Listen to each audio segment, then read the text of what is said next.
Does anyone have any topics or questions they'd like to suggest for our meeting today?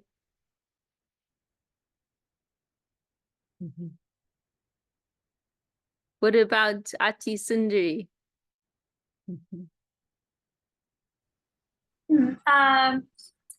Question.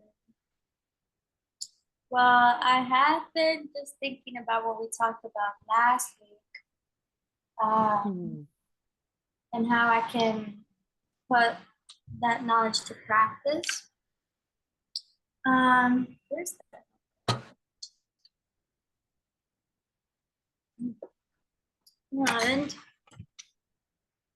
I did have a question last week about one of the modes of material nature that we didn't talk too much about. And it resonates more so with the day-to-day basis of, you know, when we're at the temple, it's a lot easier to kind of act upon certain things that we talk about, and then we go out to the real world and our habits and our daily routines, you know, that I don't think we fully well, I guess practicing, being consistent about practicing these modes of material nature.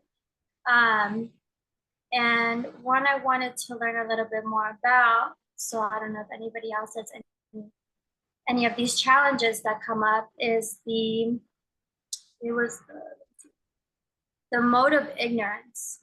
What does that look like on a basis when we might not even realize it because it's ignorance, right? Yes, right. That's a very good point. When you're in the mode of ignorance, you're definitely not aware of it, because the nature of ignorance is to be covering the consciousness.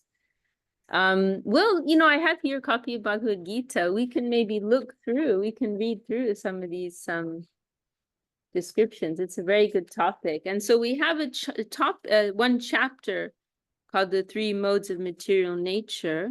I can't remember off the top of my head which chapter it is. Let me find it here. Chapter 14. And welcome to Vrindavan, Vilasini, and Julian, who joined us.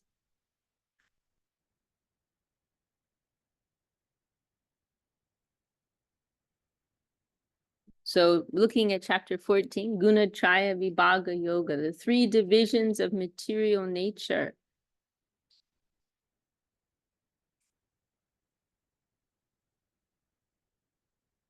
Here we go. So I'm going to read through some of the other descriptions too. Know the motive passion to be the embodiment of desire. Born of hankering and attachment, it conditions one to action. Know the mode of ignorance, born of darkness, to be the ignorance of all the embodied beings, conditioning them to delusion, laziness, and slumber. The mode of goodness conditions the embodied being to happiness, and the mode of passion conditions him to action. But the mode of ignorance covers his knowledge and traps him in illusion.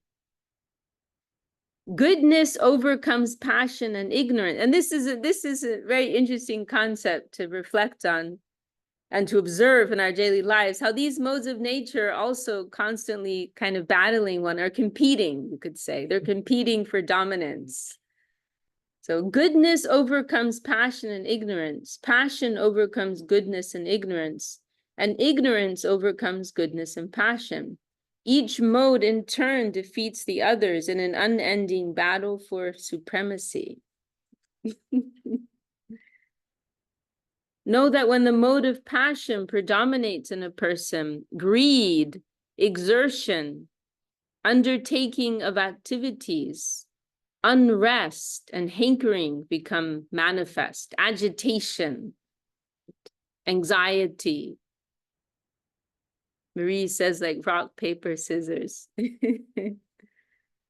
By the influence of the mode of ignorance, all the symptoms of dullness, inactivity, delusion, and bewilderment become manifest. let's see. It is said by the learned that good actions result in purity, passionate actions result in sorrow, and ignorant actions lead to darkness. From the mode of goodness, knowledge arises. From the mode of passion, greed. And from the mode of ignorance, delusion, bewilderment, and a lack of knowledge ensue. I mean, it's really, I always just feel like I'm taking a bath, you know, when I read Bhagavad Gita. Everything becomes so clear, you know. I mean, I can look within myself and my daily life and how the mind is moving through these different cycles, and there is this kind of competition that's taking place, and especially, you know, when you start to practice spiritual life, you start to notice more, right? You start to notice more. You know, like I had a nice talk with my mother last night, and we were speaking a bit about mundane music, and I was sharing, you know, someone shared some song with me recently, and it will not stop playing in my head, you know, like it's like just, and I feel the difference. I feel the difference if I'm singing kirtan, you know, or chanting some Sanskrit verses. I feel how that affects my consciousness. And then if I hear some mundane rap song, I feel how that affects my consciousness. And so, you know, when you start to become more sensitive to all these things, when you practice spiritual life, and you'll start to, it won't just be something that you read about in Bhagavad Gita, but you actually tangibly start to feel, oh, this is putting me in the mode of goodness. This is putting me in the mode of passion. This is putting me in the mode of ignorance. And naturally, we'll start, once we get a taste for purity, then we'll naturally gravitate towards activities and habits that are supporting our development in goodness, right? Then, of course, there's another trap, and that is that we can get too sucked in to the mode of goodness, which is distinct from what is purely transcendental, right? And so there are also these terms, Shuddha Sattva, pure goodness, and is distinguished from Sattva. So pure goodness is that which is really in connection with the transcendental plane, right? So it's a bit of a tricky thing. It's a bit of like a tightrope that you're walking, right? Because we'll naturally try to live a sattvic life in the mode of goodness, because that's supporting our spiritual development. But we do want to remember in the background that that's ultimately not the be all and the end all. And ultimately what we are aspiring for is something more profound, right? But generally, you know, we will, as I said, we will become more sensitive. We'll naturally gravitate towards things, you know, waking up. I feel the difference. If I wake up at 5 o'clock, if I wake up at 10 o'clock, I feel a huge difference, because there's also different energies connected with different times of day, right? So, you know, you'll feel the difference.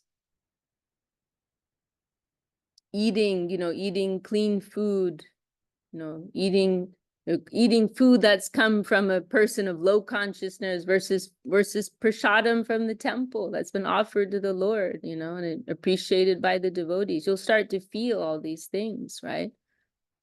And you see, this is what's very beautiful, because once we start to feel for ourselves, then that's really when spiritual life begins, because it's not just about, oh, I'm following the rules and this is what I'm supposed to do and what I'm not supposed to do, but you actually feel for yourself, right?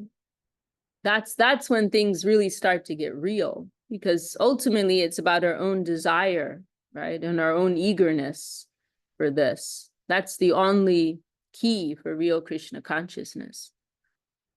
Tacha lolyam api mulyam ekalam, right? This is one verse that Rupa Goswami gives us. Only our own hunger, only our own desire can give this to us, right? So, and also there will also be a type of intuition that develops, a sense, you know, our own inner sense of what's helpful, what's unhelpful, right? That will start to develop, you know, we'll our antenna, you could say, our spiritual antenna will become more active, more awake, right? And we'll feel. who feel what's right for us, what's not, what's helping us, what's not helping us. Right. I like something my mother said yesterday. She was speaking about the association of one person, and she said, I came to the conclusion this person was not going to help me cross the ocean of material existence. I thought that's a good way to analyze my relationships. Is this person going to help me cross the ocean of material existence or not?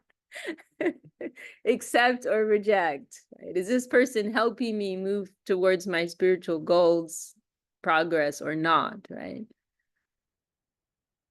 So, and you know, in our own hunger, and this is the thing, right? Because we start to get touches, we start to get glimpses of what it feels like to be in a higher consciousness. Then when we're back in a lower consciousness, it feels icky, right? You're like, oh, I don't like the way this feels. Like now I've had a taste of the light. It's like everything else has been spoiled for you.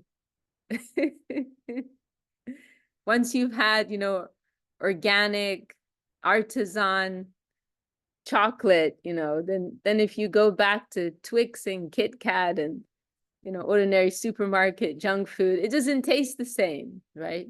Once you've had that higher taste, right? So that's the thing, you know, as we go on with our practice and service life and association, we will start to get these touches. We start to get touches of that higher plane, you know, and feel contact, right, with some higher energy, some higher connection. And then naturally we lose taste for other things. And then when we're disconnected from that, there's this feeling of separation and loss and oh, I want to always be connected with that plane, right? Now I've had a taste. I didn't even know it was possible, right? This is what our gurus are giving us. They are giving us, they're injecting us with a taste for something higher that we didn't even know existed, that we didn't even know was possible. Right? There's a beautiful verse by Raghunath Das Goswami, our Gurudev, like Vairagya yu bhakti rasam prayatner apayan mam anabipsam andan kripambu dir yapada dukkha dukkhi sanatanastam. What is it? Sanatanastam prabhum ashrayami. And Raghunath is glorifying his guru Sanatam, and he's saying that, you know, I was in the darkness of ignorance, and I had no taste. I was happy there, you know, I had no taste for anything higher. But it's saying here, it uses this causative verb. It's saying like my guru, he caused me to drink the nectar of devotion. He made me, it's saying. Like I didn't have any interest. You know, I was perfectly happy. You know, I was perfectly happy drinking my, you know, cheap Kool-Aid. I didn't know of anything. I didn't know there were other options, right? I didn't know there were options. But my guru came and forcefully made me drink this divine nectar, right? That's the mercy of the great souls and the Lord. And we have this book, right? Loving Search for the Lost Servant. They're chasing after us. They're handing out free samples. They're the annoying salesmen who won't let go, who won't give up. No, you gotta try it. I promise you're gonna love it, right? Sometimes our friends and family members, they may like taste something they really like, and then they want everyone else to taste it, and you're like, leave me alone. I'm like, no, you have to. Believe me, you're gonna love this. You're gonna love this, right? And so our gurus are like that. So they're so merciful. They're forcing us sometimes. No, you have to experience this for yourself. And so it also says in that verse, Kripambu dir, yapada dukkha dukkhi. Kripambu dir means an ocean of mercy. They're an ocean of mercy. And pada dukkha dukkhi, this is an expression that's used sometimes amongst the Vaishnavas, and it comes from this verse, pada dukkha dukkhi. It means dukkha, duk means suffering. But it says here, what is the nature of the genuine guru and saint? They're only suffering, they're only duk. is the dukkha of others. Their only sorrow is the sorrow of others. They don't have sorrow of their own. They're only feeling the sorrow and suffering of others. And so, but what is real suffering? You know, real suffering is not suffering, you know, of mundane deprivation. Real suffering is deprivation of the soul. Real suffering is lack of Krishna consciousness, lack of true knowledge. That is real suffering. So that is what our gurus are feeling sympathetic about, right?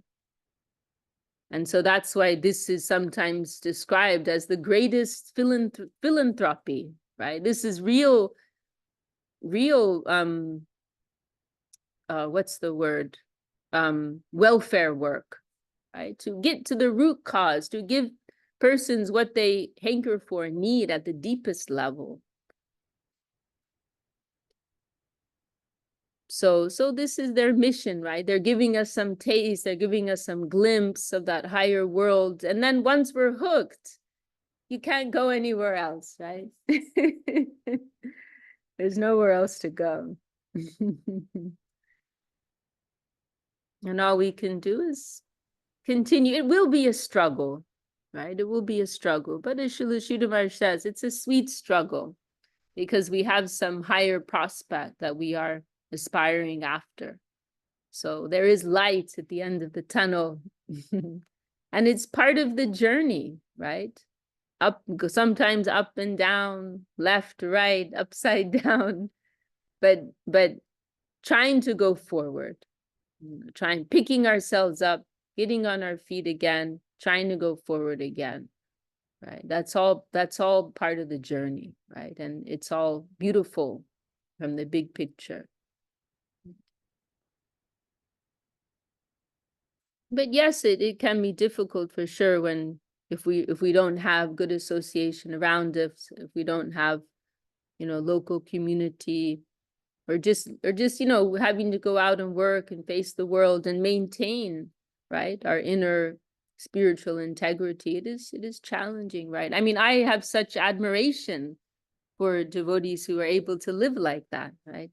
I see Somya, Sham, and Vijay, they've joined us, and they're beautiful examples of that, right? They have full-time jobs, you know, but they're running the temple there in Ireland. And I've stayed with them before, and they go to the temple every morning before work.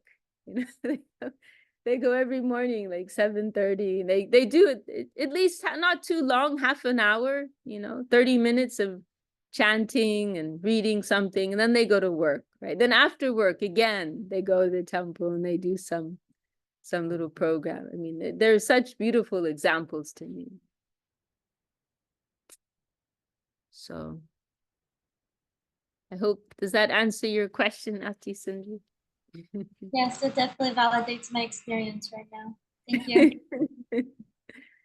Yeah, and you know, it's also comforting to know that we're not alone, and we're all going, everyone's going through the same thing. Everyone's going through the same thing. There were 2 questions listed on the comments. I thought kind of went hand in hand. Oh, really? Okay, well, thanks for pointing that out. She said, explain too much goodness, please. And then Julian asked, why does the mode of passion bring greed? Oh, Gangalila says, explain too much goodness.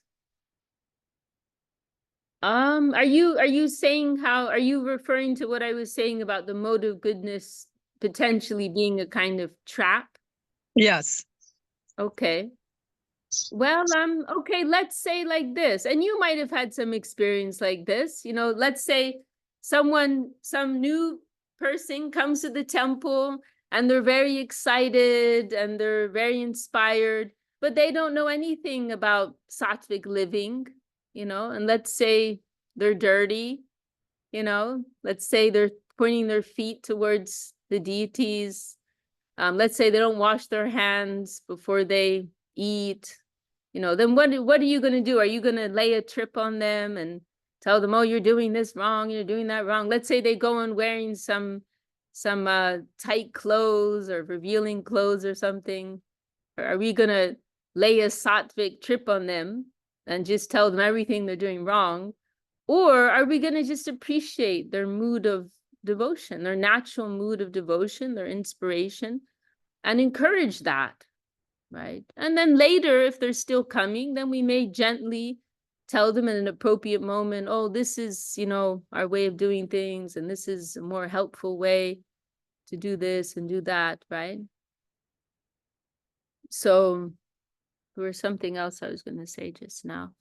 Oh yeah, there's a beautiful quote of Srila Sridhar Maharaj. It's one of my absolute favorite quotes, and maybe I'll look it up right now. It's in Sri Guru and His Grace, and he says that too much emphasis on the rules and regulations, it disturbs faith, actually, because he says faith is fragile, and so he says we have to nurture that. Let me see here if I can find it. It's a very nice section. I'm just going to look it up here. He says, there's this very nice expression where he says, we are the messiahs of free love and free faith. He says it like that. Very beautiful expression. We are the messiahs of free love and free faith. So yeah, that's something that has to be considered, right? Another example, let's say it's time to feed Krishna, right? The offering's going on, but let's say the pujari has called in at the absolute last minute and said that he's sick, and he didn't give any notice, and there's someone there who's willing to do it, but they're not fully clean, they haven't bathed, right? So what are you going to do? Are you going to say, oh no, the rule is more important, that you have to be totally clean, and Krishna's going to have to wait, right, for the offering? Or are you going to say, no, we need to feed Krishna. We need to serve Krishna. He's hungry, right? It's more important that we serve him his dinner on time, right? So I'll take some Ganga water on myself and chant some prayer for purification, and then I'll go and offer Krishna his dinner, right? So this is, you could say, this also can be framed as Vidhi Marg and Raga Marg, right? Vidhi Marg means the path of rules, regulations, and Raga Marg means the path of spontaneous, natural devotion, attraction of the heart, right? So we, you know, because we are, we're like little puppies, you know, we're still learning how to take a bath and brush our teeth and all these things, and we're still under the influence of so many mundane desires, then we try to follow some Vidhi Marg, right? Our practicing life is structured by Vidhi Marg, some regulated practicing life. However, when there's a conflict between the two, then Raga Marg always takes the first position, right? What is real? What is natural, right? What is living? So that's I hope that answers your question. We can become too addicted to material purity, and it can also make us very judgmental. It can make us judgmental, and it can distract us. It also can give ego. That's another problem with it. If we're very, very perfect and sattvic and everything that we do, it can give ego, right? So of course we try to generally keep a sattvic life, but we remember that's not the essence. That's a foundation, a structure that will help us, right? And the Lord is independent. Our Gurudev, he liked to tell the story of the hunter, right, who discovered the Shalagram Shila, these sacred stones that come from the Himalayas, and they are manifestations of Vishnu, Shalagram Shila. But they look, to the untrained eye, they just look like ordinary stones. And so we hear this hunter, he found these stones in the forest, and he thought, oh, I can use these on my scales, right, for weighing the meat, because he sold meat in his shop. And so he picked up this Shalagram Shila, And he started using it on his scales, weighing old-fashioned scales. You don't really see them nowadays. You see them in India. And so he's using it like as a weight to measure his meat. And then one day a Brahmin came by and he could recognize this is a shalagram shila. He's absolutely horrified. What are you doing? You're so offensive. And he chastised that hunter, and he took the shalagram shila home and worshipped that shila with all the proper mantras and rituals and offerings. And that night, Lord Narayan appeared to him in his dream, and he said, "What are you doing?" He said, "I was having such a nice time with that hunter. I had a very nice swing there, going up and down. I was very happy there. And why did you take me away?" So our Gurudev, he liked to tell this story. I think it's in the Mahabharata, to illustrate the Lord is independent. He's not bound by any material purity or ritual. There was something in the heart of that hunter that attracted him, whereas that Brahmin, who was very fixed on the ritual and no doubt probably had some arrogance and all of that, he was not attracted to that, right? So we have to remember that, we may be very perfect in following everything, but that doesn't guarantee devotion. So we want to keep that perspective. Does that answer your question, Gangalila? Yeah, that was very good. I got actually a moment of confusion, and then I made that mistake of having my mind answer what that means. So I'm glad I didn't hold back and ask you, because you took me somewhere else, and that makes a lot of sense now. Thank you. I really love that story. Actually, it's not the first time I hear it speaking about that shilagram, and how he said, like, I had so much fun on the swing going up and down. Yeah, it's good. Thank you so much. No, I'm glad. And then we have another question from Julian. Why does the mode of passion bring greed? I think Marie's given a nice explanation there. Yeah, that's true. Yeah, it can be for something good, striving towards something. Yeah, I think that's nice. Yeah, and greed can also be used in a good way, which Marie's indicating here. We can channel our greed in a healthy way. Right. In one song of Narottam Thakur, he says, "I will use the Bengali is lobe. I will use my lobe in hearing Harikatha, in hearing descriptions of the Lord." So we can also, this is what's wonderful, right, about Krishna consciousness. Krishna consciousness is not rejecting anything, but it's just, and we want to remember that Krishna consciousness, the nirguna, this is distinct from these other modes of nature. And in Krishna consciousness, we're not rejecting anything, right? And last week, I think Ati Sindri, she put in her notebook, right? Saguna and nirguna, right? And this is what's very special about the nirguna. The nirguna may have the appearance of all the other modes, but it's actually nirgun. It's not. So for example, sleeping is apparently mode of ignorance, tamagun. But if one is sleeping in the consciousness, oh, I'm resting my body for the service of Krishna, then that's something else, right? Someone may be living a very opulent, wealthy lifestyle externally, but in their heart, they're thinking this is all Krishna's property. I'm just a servant. And another person may be living in a little hut, and having a lot of pride. I'm the master of my hut. So there's one verse Srila Maharaj talks about it. So nice. It's in Srimad Bhagavatam, Vanam tu Satviko Vaso. It says a life in the mode of goodness is in the forest, right? Representing a simple, clean, pure life. So he says life in the mode of goodness is in the forest. Life in the mode of passion is in the city. And a life of active, striving for things.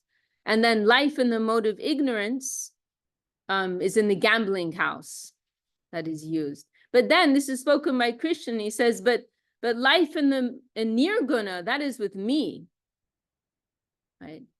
So he's saying, like, if my connection is there, you can be living in any situation, and you're transcendental to these modes of nature. So we also want to remember, right? People who are, for example, people very fixed on sattva gun, they may be obsessed with being peaceful all the time. But sometimes with the service of Krishna, you can't be peaceful. You got things to do, right? I think of Chinmoy Prabhu and how much seva he did in India for Gurudev, so much. He didn't have time to be peaceful. So, as I said, these modes of nature, they can be a bit of a trap, right? If we're overly fixed on them. Our principle is service to Krishna. And that may have an appearance of passion, goodness, or ignorance. But it's a different category, right? It's a different category. Because the Lord's connection is there. Julian, is your question answered?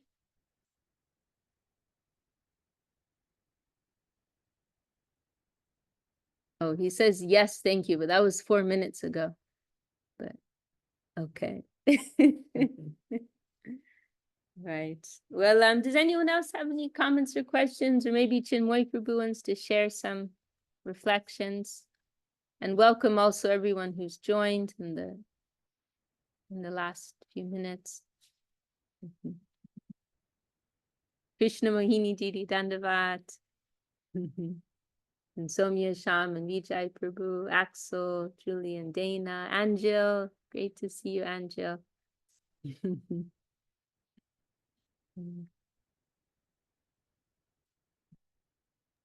I did have a comment, actually. I was thinking about how you were sharing each mode of material nature that we're talking about, and it seems like it all really just depends on our perception of viewing it. There's like such a polarity to it. You can either view all three of these modes in an ego mindset and then experience it from that level, or you could view it from a spiritual mindset, more so in alignment that resonates with us, and then experience it in that way. And that's very interesting. Nice. Nice.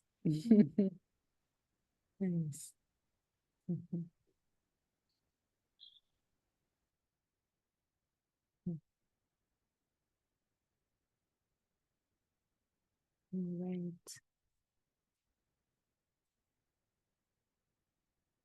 Chinmoy Prabhu, you want to share some words of wisdom?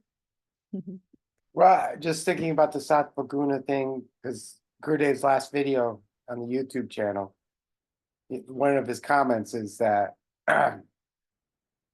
those who are addicted to the rules and regulation, they will never be a devotee of Krishna. And he explains how Krishna is a form breaker. He's breaking the rules of the Vedic laws. And he likes that too, when his devotees break the rules too. Right. But not to publish it.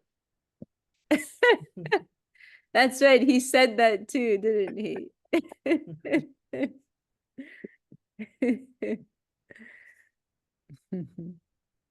Very nice. Yeah, I remember Gurudev, once he told this story. Of course, this is at a certain level, right? And as Chinmoy said, we're not publishing this, But Gurudev, Krishna likes to be playful and Gurudev told this story of one great devotee, Madhava, in Jagannath Puri, and you've heard that, and Jagannath appeared to him. Lord Jagannath appeared to him in a dream. Do you know who Jagannath is, Ati Sundari? It's one form of Krishna. And I'm sure you've seen pictures. It's a very unusual form of Krishna, very big eyes and kind of distorted round body. It's a particular mood of ecstasy that Krishna's in, and it has this funny appearance. But there's a very great temple in India, Jagannath Puri, And the whole city is just revolving around his worship, and they're very, very big deities. But and there are so many pastimes we hear with these Jagannath deities. Oh, Scarlett has just put a photo on her profile of Jagannath, Baladev, and Subhadra. But there's this one story we heard our Gurudev tell of the devotee Madhava, and Jagannath appeared to him in his dream and asked him, I want this jackfruit. Jackfruit's this very nice fruit that grows in tropical countries. I want this jackfruit from the garden of this man. And so Madhava had this order from Krishna. And so he went and he had climbed the tree and he picked the jackfruit. But then he got caught by the owner of that garden, and he got beaten. And he was saying, no, Jagannath told me, Jagannath told me. And then later on, somehow it came out, I think one of the Pujari's priests like had a dream where Jagannath revealed, I inspired him, But in the meantime, he made his devotee suffer like that, He also, Krishna also left his some cloth of his in the tree. And the man, the proprietor of the jackfruit farm, he was like, I can see your cloth is in the tree. So no, that's Jagannath. Oh, Jagannath's cloth was in the tree. Yeah. Oh, really? So yeah, it's kind of an interesting thing because in the beginning we're encouraged to follow the rules, but then at a certain point Krishna will push his devotees to break the rules, because then the next lesson is that Krishna is above all, right? And the rule is only what he wants, because he makes the rules. Right? The story of Sarvabhauma, that's a very good example of Krishna being very happy, Mahaprabhu being very happy. Right. Sarvabhauma breaks the rules. Right. Do you want to tell that story, Prabhu? Well, from what I remember, Sarvabhauma Bhattacharya was a very great pundit, Mayavadi impersonalist, and he had many followers, one of the greatest pundits in at that time. And he was very addicted to rules and regulations. And one day, Mahaprabhu came to him in the morning sometime and said to him, you must try this Jagannath Prasadam. It's so wonderful. You must try it. But so normally a Brahmin, before he takes anything, he'll do his daily rituals, his sadhana, he'll clean, purify his body. But Sarvabhauma Bhattacharya just immediately took that prasadam without doing any of that and took the Jagannath Prasad from the hand of Mahaprabhu.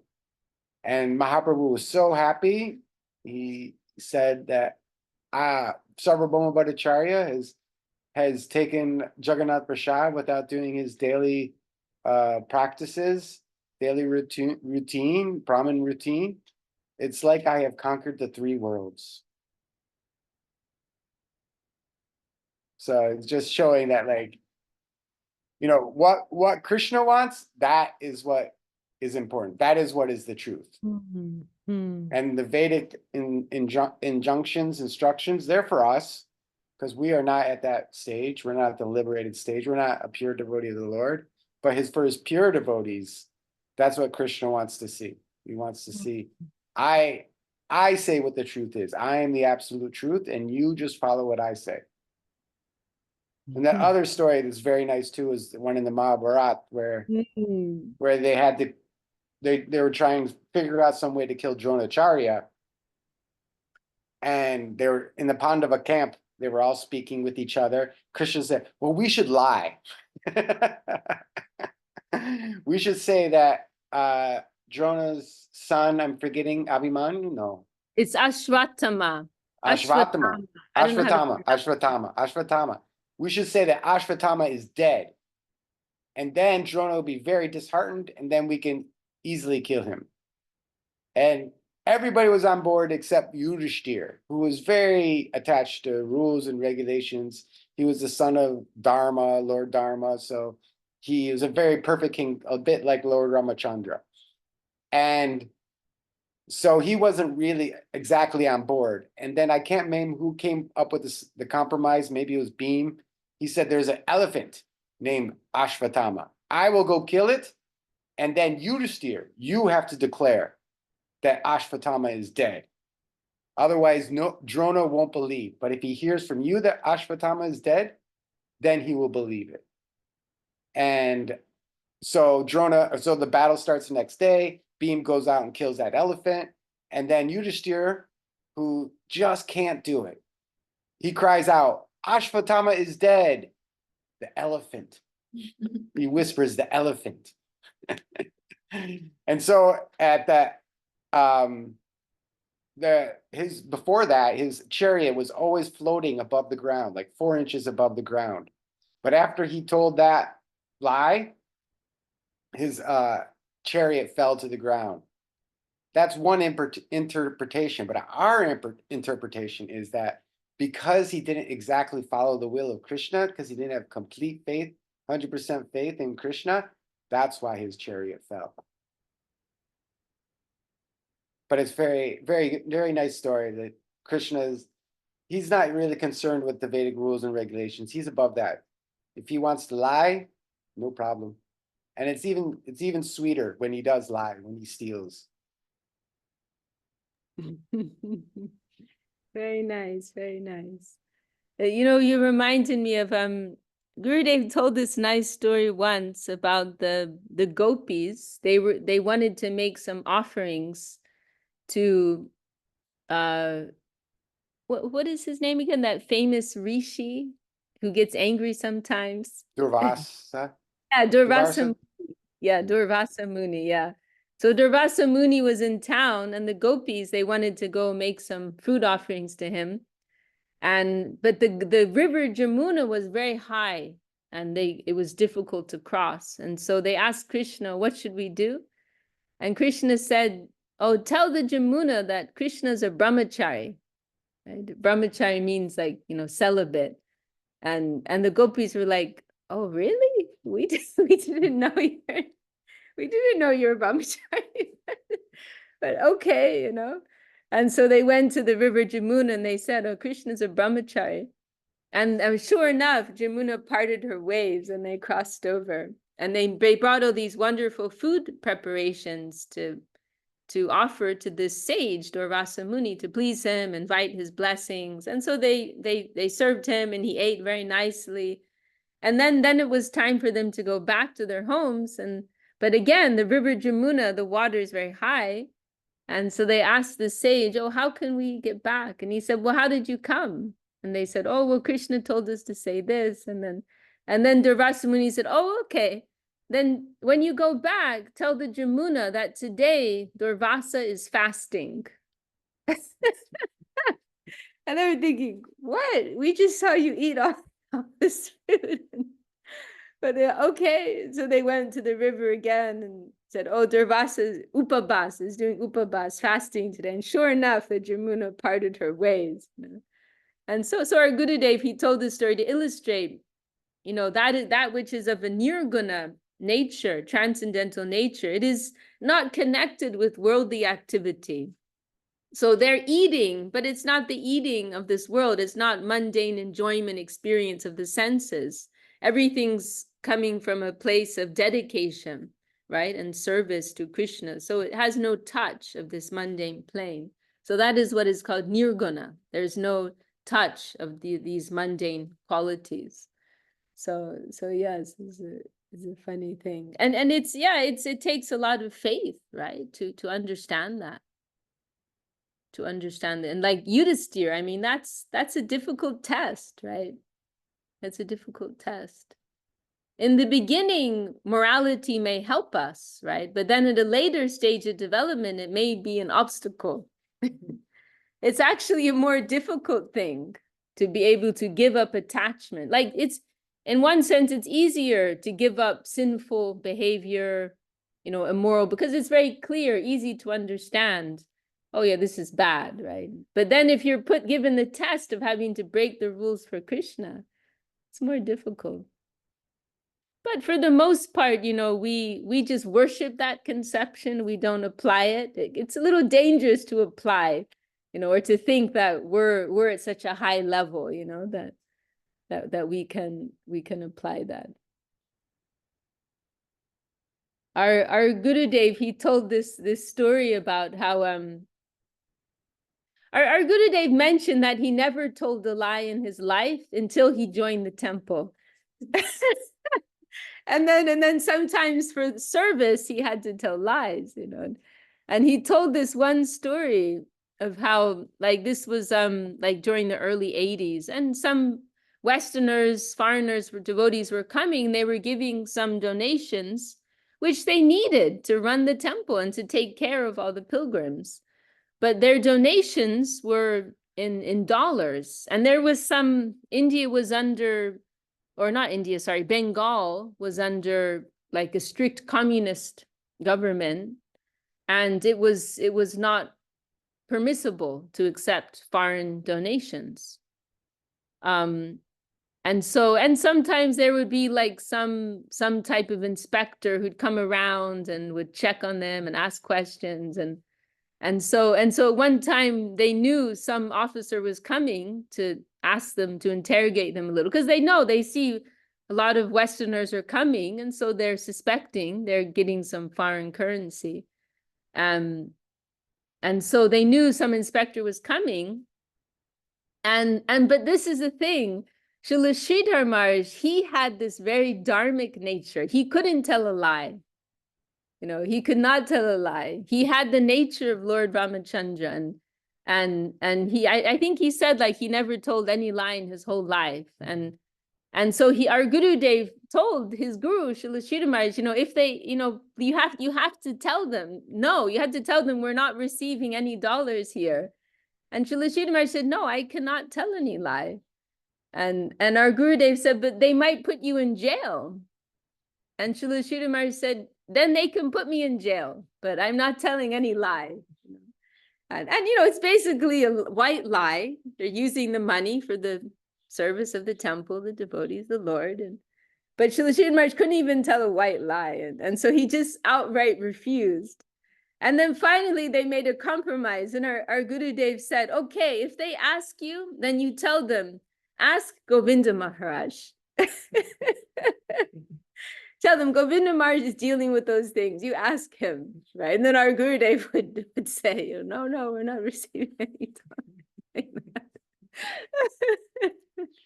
So I appreciate that, because it shows different moods of the Vaishnavas, and it shows that Srila Sridhar Maharaj was such a great Vaishnava, but he didn't think that he was beyond the rules and regulations. You know, he felt humbly, you know, oh, I have to follow strictly, you know, because that's appropriate for me. You know, it's one expression of humility. And also maybe it was I think it was in one of the recent videos that Chinmoy published, our Gurudev, or it's one I was watching recently. He was speaking about how in the early days when the Krishna consciousness movement first came to the West, you know, the new devotees, they were filled with this confidence, and they heard this principle, oh, for the service of Krishna, you can do anything. And they went a little too far with that, you know, and they would, you know, do stealing and cheating and, you know, even drug dealing, you know, with that principle in mind, oh, for the service of Krishna, you know. But our Gurudev said, you know, this is, we shouldn't think that we're at that level, right? You know, that is a little dangerous. And we will also invite karma. I like one way our Gurudev explained it once. He said, if we are a liberated soul, we can do anything. But if we're not liberated, you know, then we're still in the world of karma, right? And we will invite reactions to our behavior. So it's a little tricky, right? We have to understand what is our level, what's appropriate for us. But we appreciate the principle. The principle is perfect, but whether or not we follow it, that's another matter. Yeah.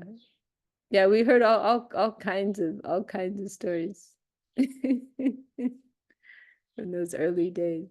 I saw my father recently in Portugal. He was in the early days of the ISKCON movement. He was telling me some stories, and he was, they in Japan, even now the Japanese, they have this there's a simplicity and honesty about them, and in the beginning, sometimes the ISKCON devotees would take advantage of that, and my father told us this one trick he heard from some of his godbrothers, that they, for example, they'd go into a jewelry shop and they would say, "Oh, I want to buy a Rolex watch." And then the shopkeeper would put out a Rolex watch and, "Oh, can I see that one too? Oh, and that one too." And then the shopkeeper would have like all these Rolex watches laid out. And then they don't notice, right? If you just slip one.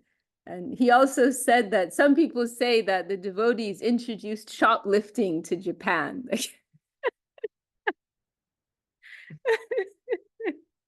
So, that's not recommended. That's not recommended.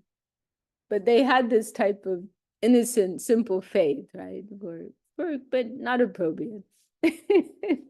Don't try this at home. Somya Shamprabhu, you look very thoughtful. Do you want to share any reflections? Dhanavad,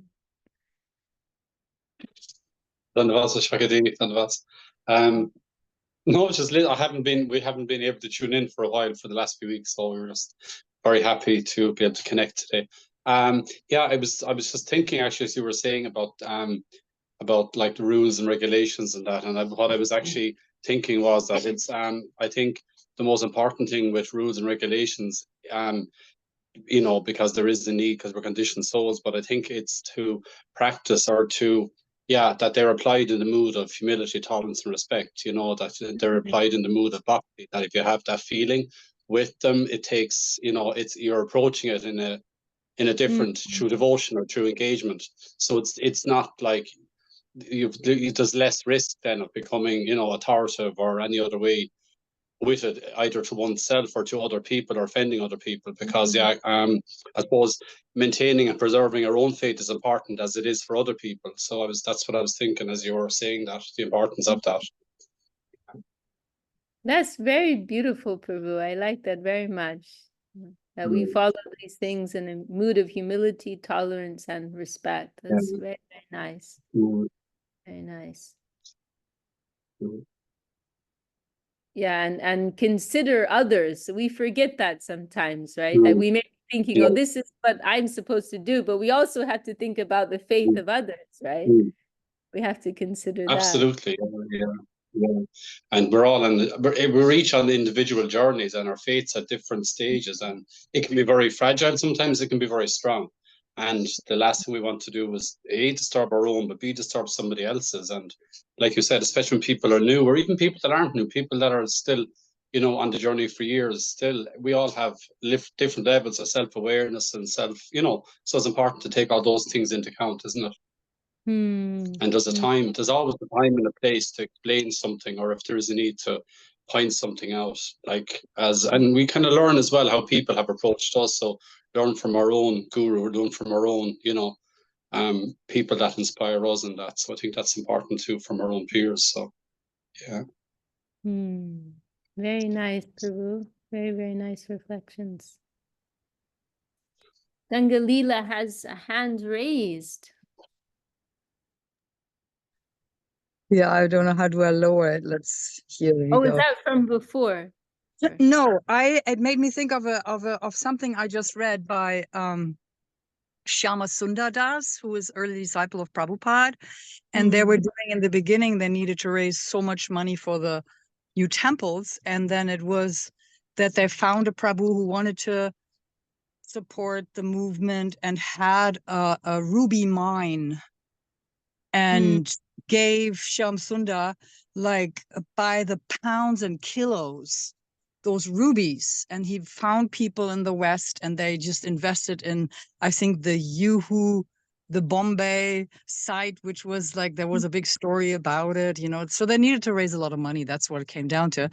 And then, and this Shamsunda does, he figured out some way with the Swiss accounts that when he deposits it there and the taxes, and it became this whole game to raise more money. And then meanwhile, he's enjoying that. Other godbrothers are chastising him to Prabhupada, saying like, oh, you look, he's all gambling and he's just thinking about the money and the ruin. He's all gone crazy. And then he was basically, Prabhupada was not making anybody wrong or right.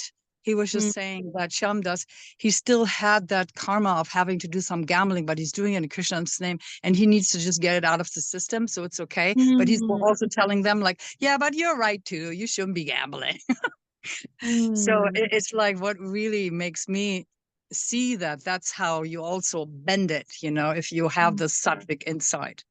And then he was actually, they took him out of that seva, and then, you know, he just he let go of this idea of having to raise all this money. And it kind of, it makes me, this came up listening to what you've been explaining. And yeah, so, because we shouldn't be gambling, but sometimes I think we get these ideas of it's in the name of Krishna, and then we do, you know, go into some kind of desires we still have, and maybe they need to be purified or something like that. But we do need to have some guidance so we don't get swept away by it, because that's just the means. That's just the means. So he was also taken off that, so he could see that clearly. And I really, yeah, I don't know. That's just my contribution. That's very nice. Srila Sridhar Maharaj talks about that actually in one place, about how like this is one stage in our development where everything in us has to come out, has to be purged out in our service life, right? And so he gave, like, for example, someone may be attached to making money. That's a mundane nature, right? That's an anartha. But what is the solution to express that in service life? So let's make money for Krishna, right? So that's true, right? Sometimes all these things, they need to come out, right? It's a part of our purging and purification, and by making that connection, you know, the lotus feet of Krishna, then there's purification that takes place, right? So that's very interesting to hear. Srila Prabhupada made that comment. And I see Suyash Prabhu is just tuned in from Mauritius. It's very late there, I think. Great to see you, Prabhu. Oh, we're just about to sign off. Well, any last words from our group today, or should we close there? Can I mention something I read from Please, yeah, please. The Nectar of Instruction by Srila Prabhupada? Please. There's this verse where that he grabbed from Sri Chaitanya Charitamrita, and I wanted to add it to the conversation because I felt it really related to it. So it says, one whose faith is soft and pliable is called a neophyte, but by gradually following the process, he will rise to the platform of a first-class devotee.